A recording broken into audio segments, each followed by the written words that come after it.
এবারের রমজানকে সামনে রেখে যদি বিবেক থাকে এখন থেকেই প্রস্তুতি নাও। 5 ওয়াক্ত নামাজ পড়ো, ফজরের নামাজে উঠবার মতো চেষ্টা করো, একটা একটা গুনাহ ছাড়ো।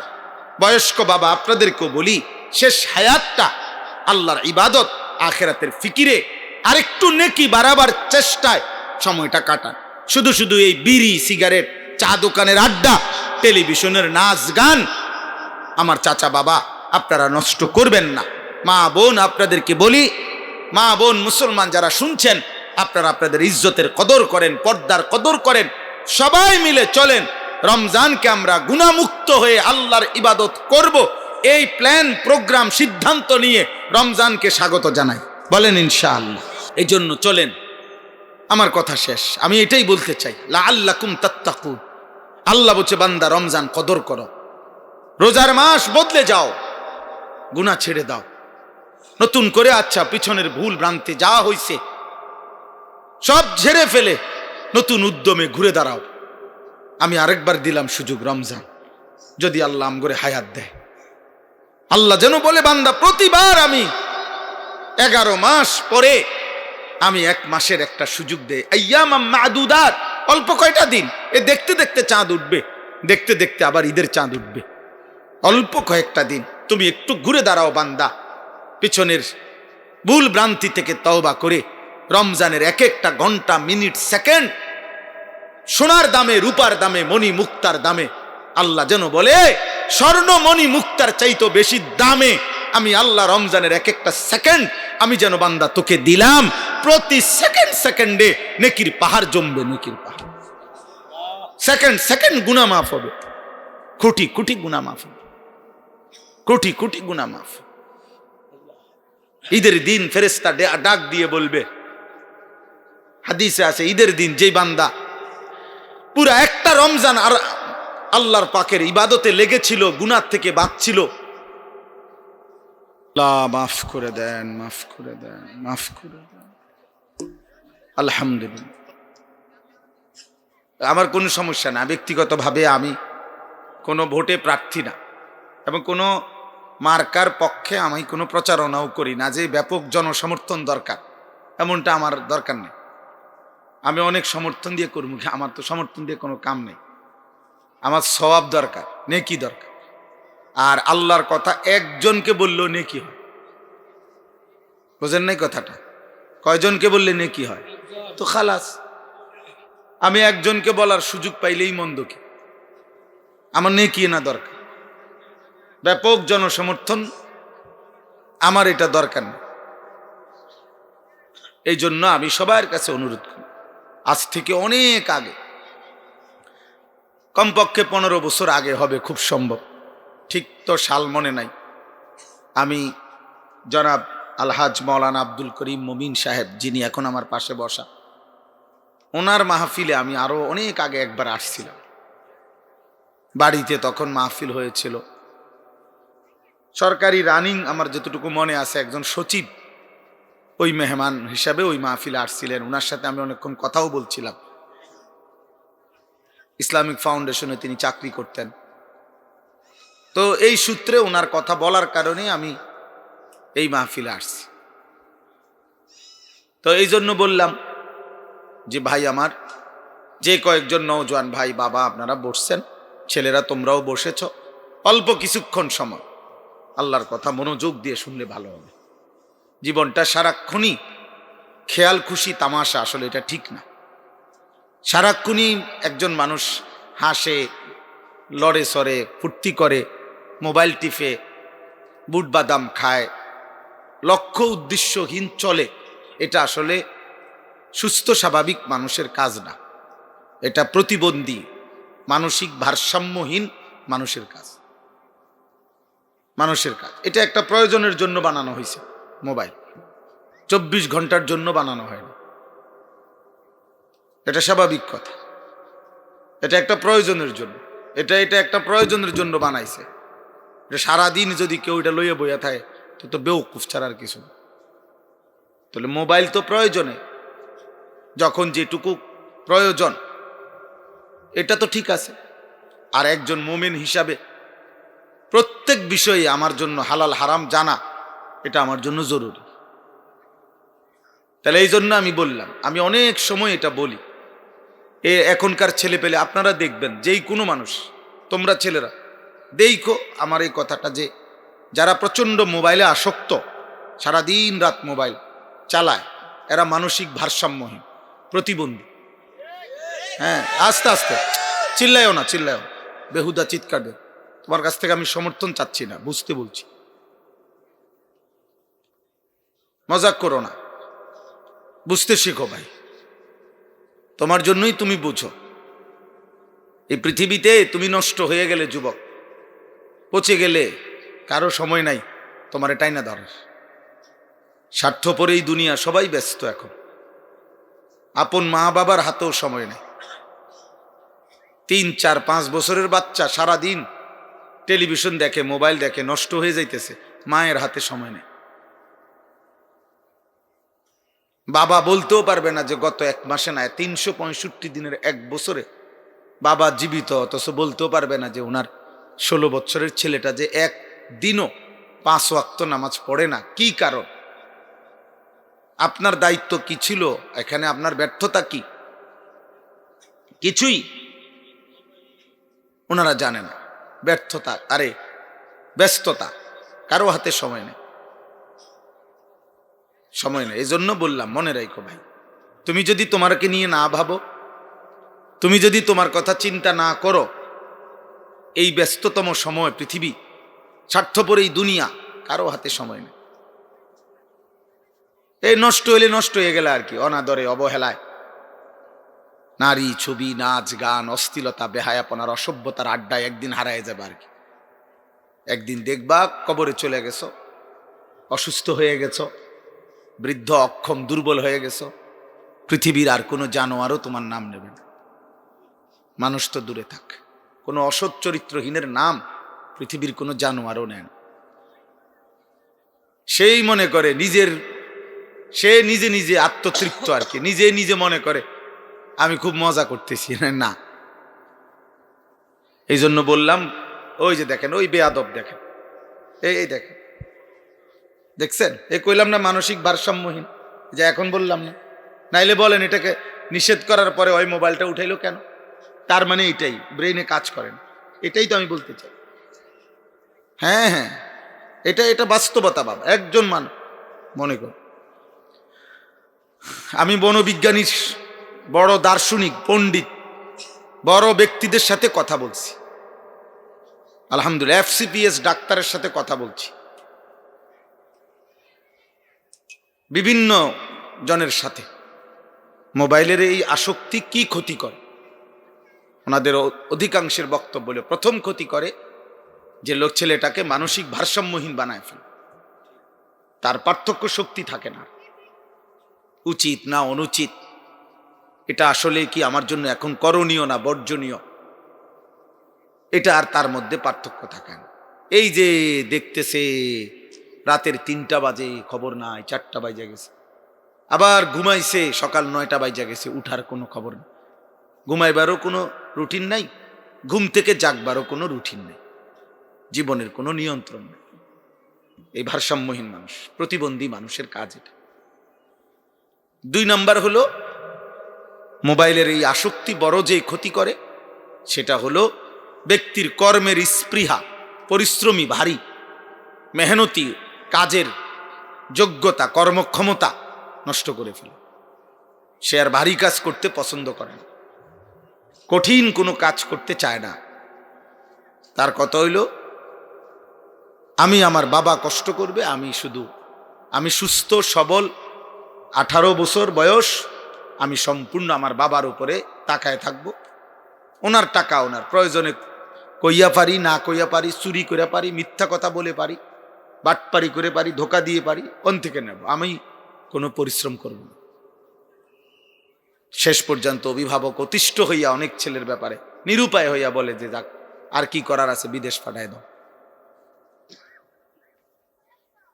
তখন বিদেশ পাঠায়, কি করবে আর, বেচারা অসহায় হয়ে গেছে বাবা, আর কোনোভাবেই পরে নিয়ন্ত্রণ করতে পারতেছে না, না নামাজ পড়ে, না আল্লাহ চিনে, না সংসার বুঝে, না বাবা মার কষ্টের কথা বোঝে, না একটু মেহনত করে, পরিশ্রম, সারাদিন চুল ফিরায়, সারাদিন মোবাইল টিপে, সারাদিন আড্ডা দেয়, শুধু খানার টাইমে আইলে খায়, ঘুমায়। আহা, মানুষও না, জানোয়ারও না, কুকুরও না, বিড়ালও না, শুকরও না, পশুও না, জন্তুও না, কি করে জানেও না। এই অথচ বুদ্ধিমান, বিবেকবান, বিচক্ষণ মানুষ সে 6 মাস, আজকে 6 বছর, 6 মাস 9 মাস বিদেশের জন্য লাইন দিয়ে ঘুরতে পারে না। আমি পরিশ্রম করব, আমি এখনই করব, অল্প হোক, আরে মাটি কাটলেও তো ইনকাম আছে, মুড়ি বাজলেও তো ইনকাম আছে। সারা পৃথিবীকে চমক লাগাইয়া চায় না আজকে সারা পৃথিবীতে, সারা বিশ্ব তাদের দিকে তাকায় আছে। সারা পৃথিবীর মানুষ যত যন্ত্রপাতি, মেশিনের জন্য প্রত্যেকেই প্রতিদিন হাজার হাজার লক্ষ লক্ষ মানুষ প্রত্যেক কাজের জন্য আর কি যন্ত্রপাতি আছে আধুনিক, আর একটু আরামদায়ক, সহজ, এটার জন্য সবার নজর এখন চায়নার দিকে। বুঝেন নাই কথাটা? সব যেই কোনো একটু প্রতিষ্ঠিত ব্যবসায়ী, আমনে যেই, আমাদের তো অনেক পরিচিত আছে ঢাকা, সব ব্যবসায়ী মাসে 2 বার চায়না যাইতেছে, শুধু মেশিন কিনতেছে নতুন নতুন। কয় যে হুজুর অবাক, গেলেই দেখা যায় যে এক এক বিষয়ের উপরে তাদের হাজার হাজার আইটেম, মেশিন, যন্ত্রপাতি, 2 হাতে না 4 হাতে মেহনত করে, মনে হয় যেন 24 ঘন্টা পরিশ্রম করে।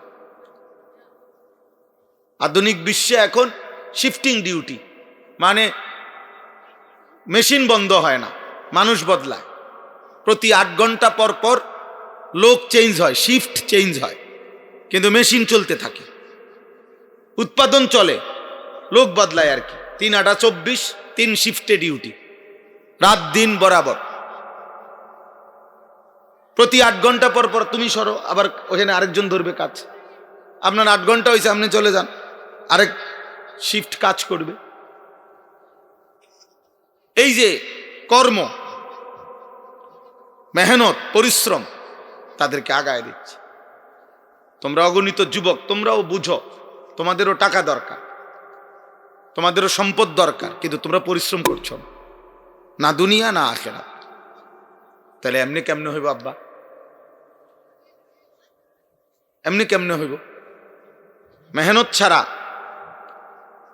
দুনিয়া আসবে কিভাবে? মেহনত ছাড়া আখিরাত আসবে কিভাবে? বোঝেন নাই? একজন বাবার উপরে ভরসা করে যদি ফ্যামিলির 6 জন মানুষ চলে, তো কেমনে হবে? তুমি 18 বছর, 24 বছর, 20 বছর তুমি মেহনত করো, এক বেলা কিছু করো, একটা কয়েল বানাও, একটা কলমের বাক্স বানাও, একটা ম্যাচ লাইট বানাও। এর জন্য তো অনেক বড় ফ্যাক্টরি লাগে না, ছোট কাজ করা যায়। এই জন্য বললাম, গোটা পৃথিবীর জরিপ, তোমরা যেই কোনো বিবেকবান ছেলে খোঁজ নিয়ে দেখো, ইউরোপ তাদের এই স্মার্ট মোবাইল, বড় মোবাইল যাদের হাতে আবিষ্কার, তারা এত বেশি ব্যবহার করে না, তারা প্রয়োজনের কারণে ব্যবহার। অর্থাৎ 24 ঘন্টা পাগলের মতো, নেশাখোরের মতো শুধু নারী দেখতেছে, ছবি দেখতেছে, উলঙ্গ দৃশ্য দেখতেছে। কোনো এখান থেকে মানে বড় মোবাইল থেকেও তার কোনো কি নাই, ইনকাম নাই, কিছু নাই, দুনিয়াও নাই, আখেরাতও নাই, এমনি চাইতে আছে। এত পাগল, এত মাতাল, এত বেশি প্রতিবন্ধী মানুষ অন্য কোনো দেশে নেই। এই জন্য আমরা পিছায় আছি। ইসরায়েল পৃথিবীতে, এই যে ইহুদিরা ক্ষমতাধর, 1 কোটির চাইতে কম জনগণ, কিন্তু তাদের সকলেই পরিশ্রম। ইসরায়েলে কোনো আন্তর্জাতিক খেলোয়াড় নাই, আন্তর্জাতিক কোনো শিল্পী নাই। আমেরিকায় কোনো আন্তর্জাতিক ফুটবল খেলোয়াড়, ক্রিকেট খেলোয়াড় আমেরিকার নাই, পৃথিবী বিখ্যাত নাই। কেন নাই? ওদের এই এত আকামের টাইম নেই। বিনোদন আছে, যা হালাল হারাম তো তাদের মধ্যে নাই, বিনোদন আছে, কিন্তু এত বিপুল পরিমাণ সময় শুধু খেলতে খেলতে নষ্ট করবে, এত বেওকুফ না। বুঝেন নাই কথা? এই জন্য আমাদের তো বিপুল জনগোষ্ঠী আছে।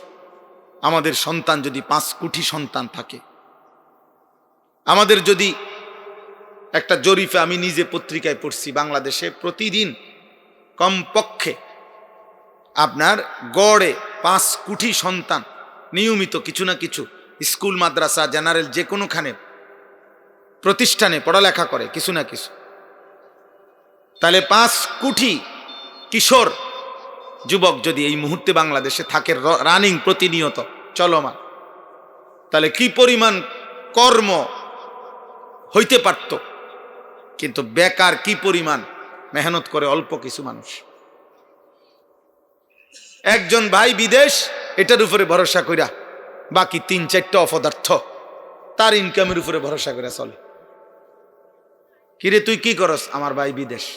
আর তুই কি করস সেটা না জিগাইলাম, না আমার আব্বা বিদেশ। ছি ছি ছি ছি ছি। চুল বদলানোর ভিতরে পৃথিবীতে কোনো বিবেক বা কোনো সুস্থ স্বাভাবিক যুবক কিশোর তার একটা কাজ যে চুলের কি করা, ফ্যাশন করা। এটা পৃথিবীর কোনো আধ পাগল, ফুল পাগল, পাবনার কোনো পাগল, হেমায়েতপুরের কোনো পাগলও এটা বলবে না। তোমাদের মতো কিছু ছেলে পেলেকে বেঈমান এত বেশি পাগল বানাইছে, মাতাল। প্রতিবন্ধী যে তুমি এতটুকু জানো না। আরে তুমি দুনিয়াই করো না মিয়া, হালাল পৃথিবী সাজাও না, হালাল দুনিয়াই করো না। যে পরিমাণ তুমি চুল নিয়ে চেষ্টা করলা, ওই পরিমাণ মাটির উপরে মেহনত করো, ওই পরিমাণ কলম দিয়ে আঁকো, তাইলেও কিছু একটা আসবে। ওই পরিমাণ যেই কোনো তার দিয়া লাড়াছাড়া করো, কিছু একটা বের হবে। আমি বললাম ভাই বাবা, এই জন্য বললাম কর্মের স্পৃহা, এই মোবাইলের প্রচন্ড আসক্তি কর্মের স্পৃহা নষ্ট করে দেয়, মানুষকে পরিশ্রমী বানায় না। ধীরে ধীরে অলস, অকর্মণ্য, অপদার্থ, অক্ষম, কাপুরুষ, বুজদিল, ভীরু একটা মানুষে পরিণত হয়। স্বাভাবিকভাবে লজ্জাস্থানের সক্ষমতা নষ্ট হয়। কারণ প্রত্যেকবার নারী দেখলে, উলঙ্গ ছবি দেখলে, অনুভব করুক বা না করুক, হারাম বীর্যপাত হয়। আর এই বীর্যপাতের কারণে শারীরিক সক্ষমতা নষ্ট হয়। একটা সময় এটা খোলস ছাড়া এই যুবকের আর কিছু থাকে না। এই জন্য অগণিত ছেলে আপনারাই দেখেন, আপনারা এখন দেখেন 16 বছর মাত্র বয়স, 18 বছরের ছেলের চেহারা আরো সুন্দর, আরো ফুটফুটে হওয়ার কথা, কিন্তু চুল চেহারা দেখলে বোঝা যায় চোখ ভিতরে ঢুকে আছে। এই যে মাঝে মাঝে অনেকে হাসে, দেখেন এই যে প্রতিবন্ধীদের হাসি দেখেন, আপনারাই দেখেন ডানি, অনেকেই বুঝে যে আমারে বলতেছে, সে বুঝতেছে যে আমাকেই বলতেছে, এই জন্য ধাক্কা দেয় একজন আরেকজন। হা, এত কম বয়সে নয়তো চেহারা, চোখ এতটা ভিতরে ঢুকে যাওয়ার কথা না। এর মূল কারণ এটা গুনাহ, অশ্লীল ছবি, উলঙ্গ দৃশ্য, হারাম, জিনা, ব্যভিচারের ছবি, মোবাইলের এই প্রচন্ড ছবি দেখা। লক্ষ লক্ষ যুবক প্রতিদিন অনলাইনে জুয়া খেলে, বড় মোবাইল দিয়ে, বাবা মা জানে না। অথচ এই 500 টাকার জন্য ওনার অনেক ঘাম ঝরছে। যার কাছ, যেই অভিভাবক, বাবার ঘাম অনেক ঝরেছে। এই জন্য দোস্ত, আখেরাত তো আছেই, তোমরা ইদানিং কালে আইসা দুনিয়াও ভুলে গেছো। অথচ দুনিয়া আখেরাত আল্লাহ তাআলা তো দুটোটাই চাইতে বলছে, রব্বানা আতিনা ফিদ দুনিয়া হাসানা ওয়া ফিল আখিরাতি হাসানা ওয়া কিনা আযাবান নার। আল্লাহ বলছে প্রিয় বান্দার পরিচয় হলো এমন, সে বলবে আল্লাহ উত্তম দুনিয়া আমাকে দেন, উত্তম আখিরাত আমাকে দেন, জাহান্নামের আযাব থেকে আমাকে মুক্ত করেন। দুনিয়াও চাও, অসুবিধা কি, কিন্তু হালাল টুকু নাও, পরিশ্রম করো, মেহনত করো। কোরআনুল কারীমের মধ্যে আল্লাহ তাআলা বলছেন, বান্দা যখন জুমার দিন, শুক্রবার আজান হয়, তখন তুমি উপার্জন ছাড়ো। ওয়াজারুল বাই'আ, এখন বেচা কিনা বন্ধ করো, এখন মসজিদে যাও। তার মানে কি বোঝা গেল?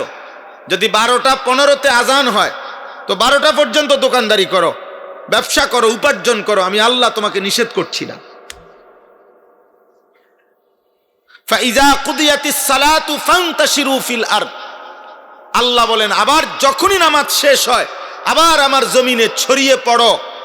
তাহলে ঘুমাইতে বলে নাই শুক্রবার, ওর ঘরে ঢুকতে বলে নাই। ফান্তাশিরু ফিল আরদ, জমিনে ছড়িয়ে পড়ো। ওয়াবতাগু মিন ফাদলিল্লাহ, আল্লাহর দেওয়া রিজিক তালাশ করো, আল্লাহ বলছেন। আবার কাজে লাগো, একদিনও না। মুমিনের প্রতিদিন একরকম, মুমিনের কোনো ছুটি হয় না। দাস ইমানদারের ছুটি নাই বাবা, কোনো ইমানদারের ছুটি নাই। প্রতিদিনই নামাজ, প্রতিদিনই হালাল হারাম, প্রতিদিনই চরিত্র হেফাজত, প্রতিদিনই জাহান্নাম থেকে বাঁচার চেষ্টা, প্রতিদিনই জান্নাত লাভের চেষ্টা করা, প্রতিদিনই উপার্জনের মেহনত করা। একদিনের জন্য ইসলাম বেকারত্ব, অলস, অবসর থাকার কোনো অনুমতি দেয় না। আসর থেকে মাগরিব অবসর, এ কথা কোনো কিতাবে নাই। শুক্রবার দিন ছুটির দিন, এ কথা কোরআন সুন্নাতে নাই। শুক্রবার জুমার দিন, শুক্রবার ছুটির দিন কিতা? শনিবার দিন ছুটির দিন, এ কথা নাই কিতাবে। এটা হলো আমাদের কর্ম বন্টন, দুনিয়াবি চলবার জন্য আমরা বিভিন্ন আইটেম বন্টন করে নিছি। মুমিন আল্লাহ কোরআনে বলছেন ওয়াবুদ রাব্বাকা হাত্তা ইয়াতিয়াকাল ইয়াকিন, মৃত্যু আসা পর্যন্ত তুমি তোমার রবের ইবাদত করো, ছুটি নাই। আজকে তোমরা ছেলেরা ঘন্টার পর ঘন্টা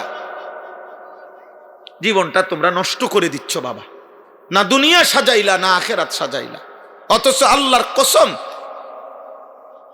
কোরআনুল কারীমের মধ্যে আছে, আল্লাহ বলছেন, এটা বুঝাইতে চাইছেন, আশ-শাবাবু বাইনা দুআফাইন, প্রত্যেকটি বয়সের যৌবন 15 বছর থেকে কমপক্ষে 40, এই 25 বছর জীবনের গোল্ডেন টাইম, সোনালী সময়।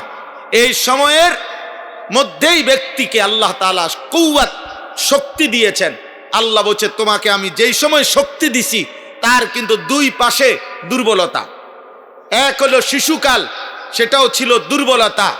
এরপরে আসবে বৃদ্ধকাল, সেটাও দুর্বলতা।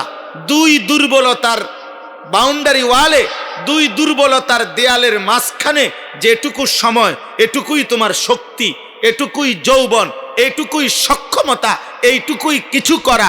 দুনিয়া গড়লে যৌবনেই গড়ো, আখেরাত গড়লে যৌবনেই করো। দুনিয়া নষ্ট করে দিলে যৌবনেই নষ্ট করো, আখেরাত নষ্ট করিলে যৌবনেই নষ্ট। নারী দেখেও মজা পাইবা এই সময়, সেজদা দিয়েও মজা পাইবা এই সময়।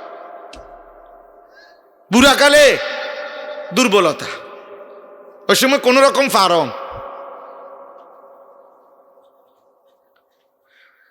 আল্লাহুল্লাযী খালাকাকুম মিন দুআফিন সুম্মা জাআলা মিন বা'দি দুআফিন কুওয়া সুম্মা জাআলা মিন বা'দি কুওয়াতিন দুআফান ওয়া শাইবা।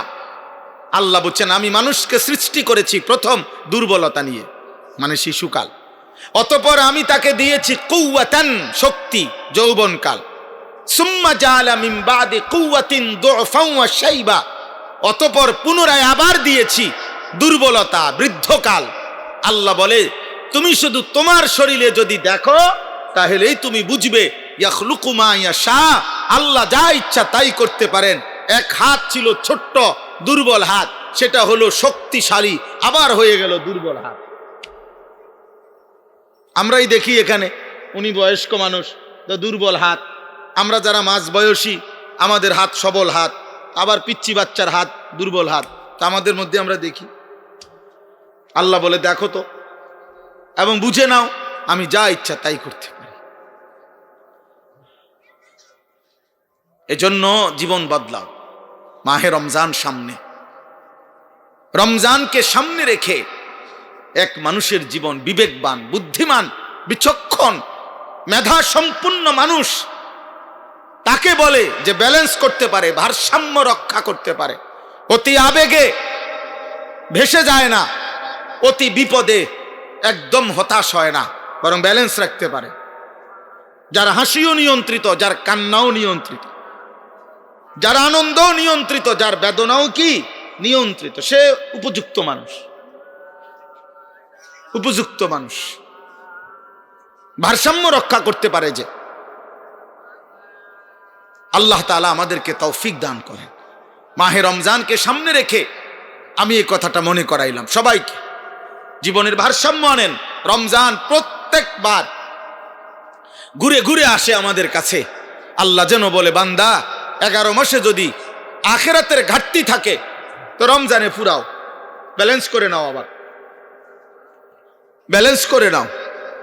11 মাসে হয়তো ব্যস্ততা তোমার একটু বেশি ছিল, শুধু নামাজ পড়ছো, আর অতিরিক্ত নফল নামাজ পড়তে পারো নাই, অতিরিক্ত রোজা রাখতে পারো নাই, অতিরিক্ত আল্লাহরে ডাকতে পারো নাই, অতিরিক্ত দান সদকা করতে পারো নাই, কোন রকমের রানিং চালাইয়া নিছো। তো এখন রমজান আসছে বান্দা, নেকিও বেশি, তুমি শুধুমাত্র 1/70 দেব, 1/700 দেব, 1/7 লক্ষ দেব। রমজানের নেকি কিন্তু 1/70 না, 1/70 হলো প্রথম। এরপরে হাদিসে আছে, আল্লাহর নবী বলছেন, আল্লাহ নিজে বলছেন যে আল্লাহ চাইলে 70কে আল্লাহ তাআলা আরো অনেক বেশি বর্ধিত করতে পারেন। 70,000 হইতে পারে, 70,000 7 লক্ষ হইতে পারে, 7 লক্ষ 70 লক্ষ হইতে পারে, 70 লক্ষ 7 কোটি হইতে পারে, 7 কোটি 70 কোটি হইতে পারে, 70 কোটি 70 লক্ষ কোটি হইতে পারে, 70 লক্ষ কোটি হিসাব ছাড়া হইতে পারে। ওয়াল্লাহু ইউদাইফু মান ইয়াশা। আল্লাহ বলেন, আল্লাহ যাকে চান তাকে নেকি বাড়াইতেই থাকেন। যদি বলেন আল্লাহ আপনি বাড়াইতে পারবেন কতক্ষণ, আর শাজিমের মালিক আল্লাহ বলবেন আমি আছি যতক্ষণ। এবার যদি বলেন মাওলা আপনি আছেন কতক্ষণ, আল্লাহ বলবেন তুমি কি জানো না বান্দা, আমি তো আছি সারাক্ষণ। আমার কোনো ক্ষয় নাই, লয় নাই, আমার কোনো ক্লান্তি নাই, বিরক্তি নাই, আমার কোনো কমতি নাই, ঘাটতি নাই, আমার ভান্ডারে কোনো কিছুর কমতি নাই। ওয়া ইম মিন শাইইন ইল্লা ইনদানা খাযাইনুহু। আল্লাহ বলেন সব কিছু আমি আল্লাহর কাছে আছে ভান্ডারে ভান্ডারে, ভান্ডারে ভান্ডারে, কোটি কোটি, হিসাব ছাড়া, হিসাব ছাড়া। পৃথিবীর প্রথম মানুষ থেকে এই পর্যন্ত আমি আল্লাহ রিজিক দিয়ে যাচ্ছি, আগামী ইসরাফিলের ফু পর্যন্ত রিজিক দেব, কিন্তু আমি আল্লাহর ভান্ডারে আগেও কমে নাই, সামনেও কমবে না। কমবে? ইন্না কুল্লা শাইইন খালাকনাহু বিকাদার। আমি আল্লাহ সব কিছু সৃষ্টি করেছি পরিমাণ মতো করে, হিসাব করে। আমি জানি আমার সৃষ্টি কয়জন, আমি জানি মায়ের পেটে বাচ্চা হচ্ছে কয়জন, কবরে যাচ্ছে কয়জন, আমি জানি বাঘ কয়টা, সিংহ কয়টা, আমি জানি গরু কয়টা, ছাগল কয়টা, আমি জানি কার রিজিক কোথায় কোথায় পৌঁছাইতে হবে। আল্লাহ বলেন 7 আসমানের ঊর্ধ্বে আমি তাও দেখি, 7 তবক জমিনের নিচে তাও দেখি, একই মুহূর্তে এক নজরেই দেখতে থাকি। ফেরেশতা হাঁটলেও দেখি, পিঁপড়া হাঁটলেও দেখি। হিমালয় পর্বতের চূড়ায় যেই প্রাণী তাকেও রিজিক দেই, আটলান্টিক মহাসাগরের নিচে যেই প্রাণী তাকেও রিজিক দেই, আফ্রিকার গহীন জঙ্গলে যেই প্রাণী তাকেও রিজিক দেই, পৃথিবীর লোকালয়ে মানুষের মাঝে যেই প্রাণী তাকেও রিজিক দেই।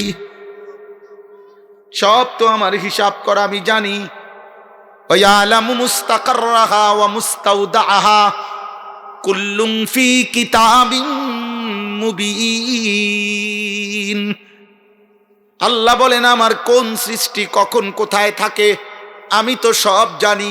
শেষ পর্যন্ত কোন সৃষ্টির মৃত্যু কখন কোথায় হবে আমি তাও জানি, তাও জানি। মশাটা আমার কাছ থেকে ছুটে গেছে, উনার হাতে মারা গেছে। পিঁপড়াটা আমার সামনের থেকে ছুটে গেছে, উনার সামনে গেছে, উনি ডইলে লাইছে। আল্লাহ বলেন এটা আমার ফয়সালা, আমি জানি সে কখন মরবে। অতএব মাহে রমজান ব্যালেন্স করার সময় আসছে। আল্লাহ বলছেন বান্দা মুত্তাকি হয়ে যাইবা, একটা মাস কদর করো। তুমি মুমিন, তুমি ইমানদার বান্দা, তোমার আল্লাহ আছে, তোমার রাসূল আছে, তোমার আখিরাত আছে, তোমার মৃত্যু হবে, তোমার পূর্বপুরুষের মৃত্যু হয়েছে, পৃথিবী মনে রাখবে না রে আব্বা, চরিত্রহীন ছেলের আব্বা মনে রাখিস বাপ, পৃথিবী তোদেরকে মনে করবে না, পৃথিবী মনে রাখে না। আমরা এখানে যারা আছি, আমরা কেউ আমাদের অধিকাংশই আমরা আমাদের দাদার দাদার নাম বলতে পারবো না। আপনি কোন আপনার দাদার দাদার নাম কোন? হ্যাঁ হ্যাঁ, দুজাইব করতে বুঝেন না কথাটা? তো আমার দাদার দাদা উনি আজ থেকে 1000 বছর আগে, আমার দাদার দাদা, তো আপনি হিসাব করেন কয়জন মানুষ? আমার আব্বা, আমার দাদা, তাহলে দাদার আব্বা, উনার আব্বা, এই তো 4 জন। তাহলে 4 জন 60 করে ধরেন, 4 6 24, 240 বছর, 4 7 28, 70 করে ধরিলে ধরলাম আরই 280 বছর। তাহলে আজ থেকে 300 বছর আগের মানুষের নাম আমরা কেউ জানি না। আজ থেকে 200 বছর আগের মানুষের নাম আমরা কেউ জানি না। স্বার্থপর এই দুনিয়া মনে রাখে না রে আব্বা। তো সেখানে অনন্তকালের আখেরাত এই সামান্যটুকু দুনিয়ার জন্য ছেড়ে দিলাম। এত মিথ্যা মুসলমান বলে, এত সুদ মুসলমানে খায়। মুসলমান বুঝি প্রতিদিন কিস্তি নেয়? মুসলমান কি একদিনও ফজরের নামাজ পড়ে না? মুসলমান কি কোনোদিনও 5 ওয়াক্ত নামাজ পড়বে না? মুসলমান প্রত্যেক দিন ওজনে কম দেয়। মুসলমানের মা বোন প্রতিদিন বেপর্দা। মুসলমানের ঘরে প্রত্যেক দিন রঙিন টেলিভিশনে নর্তকী নাচে। মুসলমানের বিবি বাচ্চা প্রত্যেক দিন উলঙ্গ ছবি, নাটক, সিনেমা, নর্তকী দেখবে। আখেরাত নাই এদের। কে তাদেরকে আল্লাহ ভুলাই দিল? কে তাদেরকে আখেরাত ভুলাই দিল? অভিভাবক নামের ওই জালেম, বাবা মা নামের ওই জালেমরা, যারা তাদের সন্তানদের জন্য বাচ্চাটা বুঝ হওয়ার পর থেকে দেখছে তাদের ঘরে রঙিন টেলিভিশন চলে, নর্তকী নাচে, নাটক সিনেমায় নর্তকী নাচে। এই জালেম মা বাপ নামের এই জালেম, এরাই এই সন্তানের জন্য জাহান্নামের সামান ঘরে রেডি করে দিস। রেডি থাইকেন। আমনও বাত মাছ খাইছেন, জিফুতো বাত মাছ খাইছে, খাইয়ে দাইয়া কবরে যাইয়েন। কোরআনুল কারীমের মধ্যে স্পষ্ট আছে, উহশুরুল্লাযীনা যালামু ওয়া আযওয়াজাহুম ওয়া মা কানু ইয়াবুদুনা মিন দুনিল্লাহ ফাহদুহুম ইলা সিরাতিল জাহিম। সাংঘাতিক কথা। একজন শুনেন, একটা ছেলে আব্বা শোনো, একজন বাপ আপনি শুনেন, কিয়ামতের দিন আল্লাহ তাআলা ফেরেশতাদেরকে বলবে, প্রত্যেকটা পাপীকে 3 জিনিস সহ একত্র করো। 1, পাপীকে সামনে আনো। 2, যার সঙ্গী হয়ে সে পাপ করেছে তার সেই সঙ্গী, তাকেও আনো। ওয়া আযওয়াজাহুম। 3, আমি আল্লাহকে বাদ দিয়ে সে যার উপরে ভরসা করেছে, ওই ব্যক্তি, ওই বস্তু, ওই জিনিস, ওইটাও আনো। মূর্তি হইলে মূর্তি, মানুষ হইলে মানুষ, ওরে আনো। আমি আল্লাহকে বাদ দিয়ে 3টা। যালামু, জালেমরে আনো মানে পাপী। ও আযওয়াজাহুম, তার সঙ্গীকে আনো যার কারণে সে পাপটা করছে। আর আমি আল্লাহকে বাদ দিয়ে সে যার উপরে ভরসা করছে, ডাকছে, গোলামি করছে, এই 3টাকে একসাথ করে খোদার কসম কোরআনে 23 নম্বর পারা সূরা সাফফাতের মধ্যে আছে, আল্লাহ বলবে এবার 3টারে একসাথ কইরা ফাহদুহুম ইলা সিরাতিল জাহিম, জাহান্নামের রাস্তা ধরায় দাও। যা দাও, ধাক্কা দাও, একটা ধাক্কা দিয়া, একটা লাথি দিয়া জাহান্নামে ফেলে দাও। মারো, লাথি মারো, মার লাথি মার, তারেও মার, তার বন্ধু নামের ওই শয়তানরও মার যে তাকে উলঙ্গ ছবি দেখাইছে। দর দোনোটারে মার। কি মনে করছেন কোরআন পড়েন, টেলিভিশনের খবরের উপরে আস্থা রাখতে পারেন, আমরা হুজুর আল্লাহর কোরআনের উপরে আস্থা রাখবো না কেন? হ্যাঁ, আপনি ব্যাককল ঠাউরাইছেন আম করে, আমরা বেউকুফ। আল্লাহর কালামের উপরে নির্ভর করলে কেউ সে বেউকুফ হয়। হ্যাঁ, মোবাইলের নর্তকী, তুমি তার উপরে ভরসা করলা? ছি ছি ছি বেটা, অধিকাংশ ছেলে তো তোমরা এই যে এখানে যারা বসছো, আকসার অধিকাংশ ছেলে 95% ছেলের চেহারায় নামাজের কোনো চিহ্ন নাই।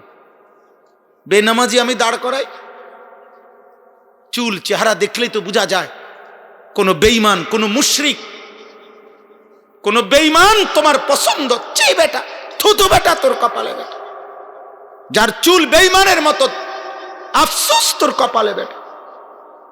তুই মুসলমানের বাচ্চা, আল্লাহকে ভুলে গেলি, নবীকে ভুলে গেলি বেটা, কাপুরুষ বেটা। কোন ইহুদির বাচ্চা তোরে তার মতো বানায় দিল বেটা। মুসলমান এত বড় ভীরু হওয়ার তো কথা নেই, কথা তো ছিল মুসলমানের আখলাক দেখে বেঈমান ইসলাম গ্রহণ করবে।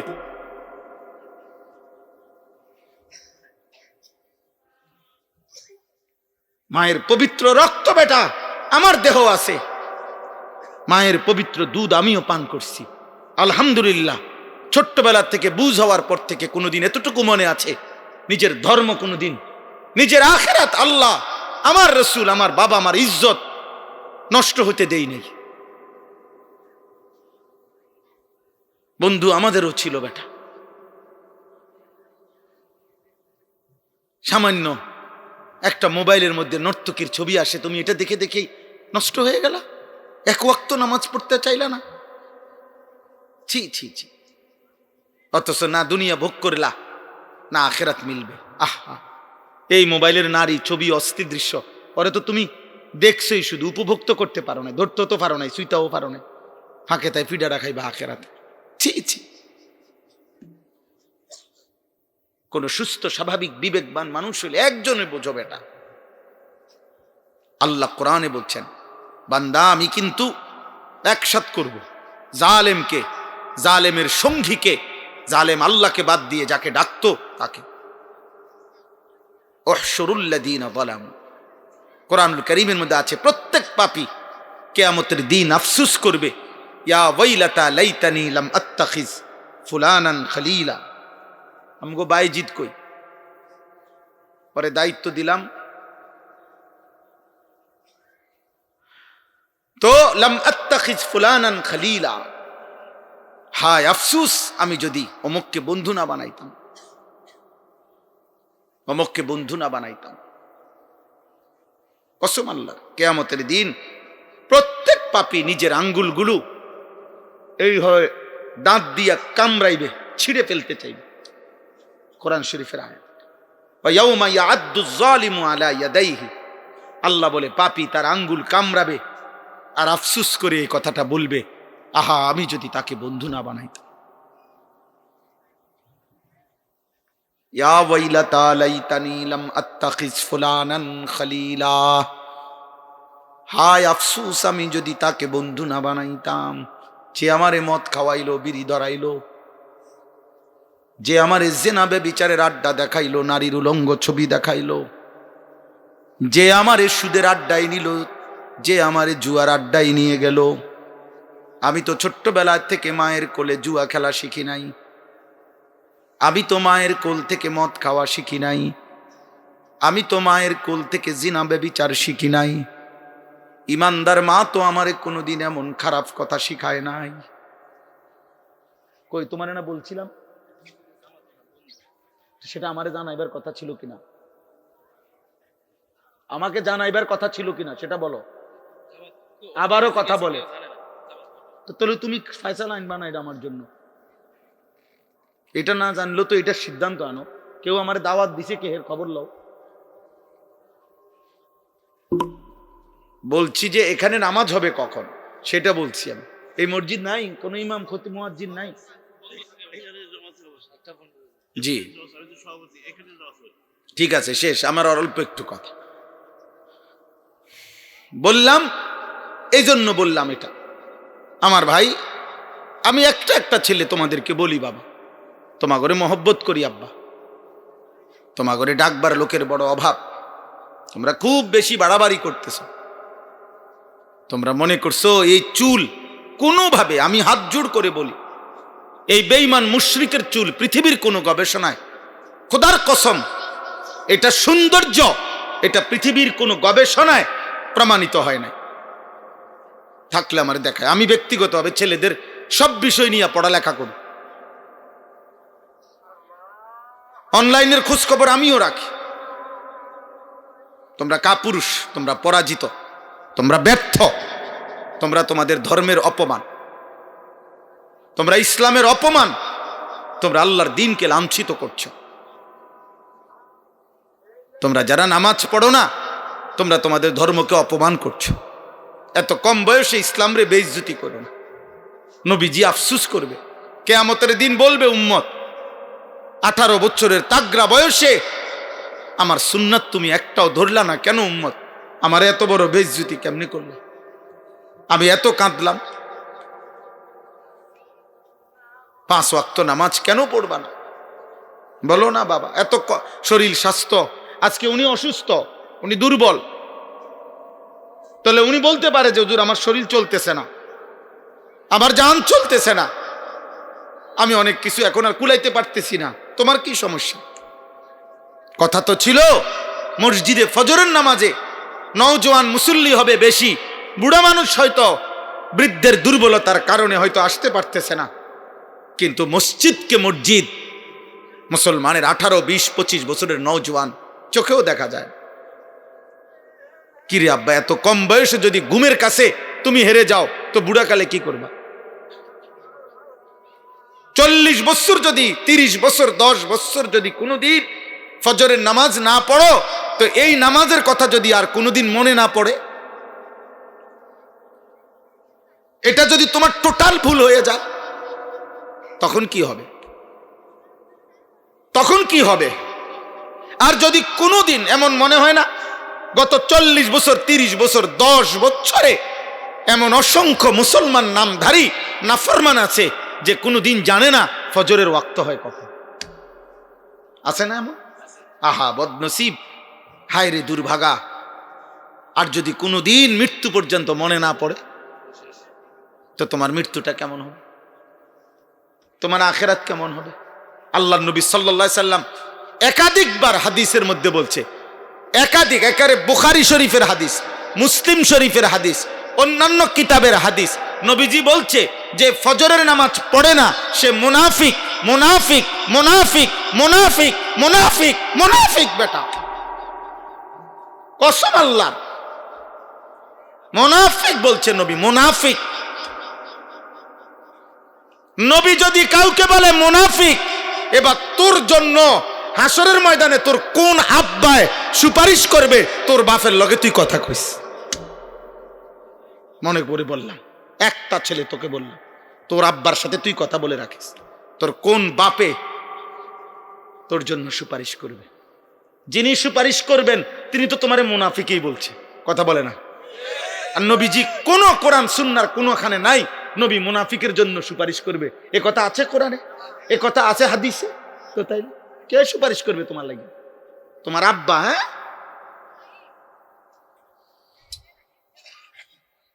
তাইলে নাউজুবিল্লাহ, নাউজুবিল্লাহ। আল্লাহ তৌফিক দেন। আজকের এই মুবারক মাহফিল আল্লাহ কবুল করেন।